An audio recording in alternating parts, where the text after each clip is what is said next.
Hi everyone. So today we are going to do with our first chapter of the book. It so happened how the camel got its hump. This story is an imaginary story written by Rudyard Kipling. It is a fable about a camel, a lazy camel, who would not work and simply say hump to everyone who would ask him to do some work. So let us see the story and try to understand it. In the beginning of years, when the world was so new and all, and the animals were just beginning to work for man, there was a camel, and he lived in the middle of a howling desert because he did not want to work. And besides, he was a howler himself. So he ate sticks and thorns and tamarisk and milkweed and prickles, most excruciating idle. And when anybody spoke to him, he just said, hump, and no more. Presently, the horse came to him on Monday morning with a saddle on his back and a bit in his mouth and said, O camel, come out and trot like the rest of us. Hump, said the camel, and the horse went away and told the man. Presently the dog came to him with a stick in his mouth and said, O camel, come and fetch and carry like the rest of us. Hump, said the camel, and the dog went away to the man. Presently the ox came to him with a yoke on his neck and said, Camel, come and plow like the rest of us. Hump, said the camel, and the ox went away and told the man. At the end of the day, the man called the horse and the dog and the ox together and said, Three, I am very sorry for you, with the word so new and all. And what he said? But that hump thing in the desert can't work, or he would have been here by now. So I'm going to leave him alone, and you must work double time to make up for it. And that made the three very angry. And they held a meeting or a panchayat at the edge of the desert. And there came the camel chewing or on milkweed, most secreting idle, and laughed at them. And then he said hump and went away. Now there came along the jinn in charge of all deserts.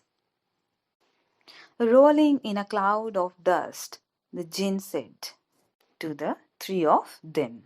All of three said, Is it right to not to do any work? Certainly not, said the jinn. Well, said the horse, there is a thing in the middle of the desert with a long neck and long legs, and he doesn't do any work and always says hump. Phew, said the jinn, whistling. That's my camel. For all the gold in Arabia. What does he say about it?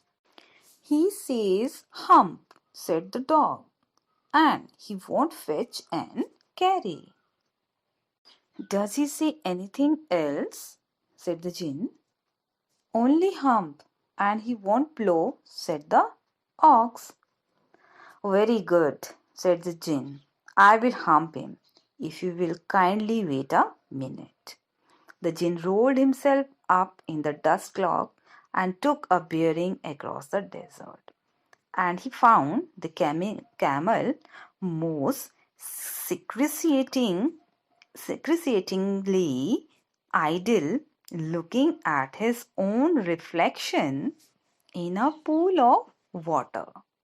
My long and bubbling friend, said the Jinn, what is this I hear of you doing no work with a word so new and all? Hump, said the camel. The Jinn sat down with his chin in his hand and began to think a great magic. While the camel looked at his own reflection in the pool of water, you will give the tree extra work. Ever since Monday morning? Asked the Jinn.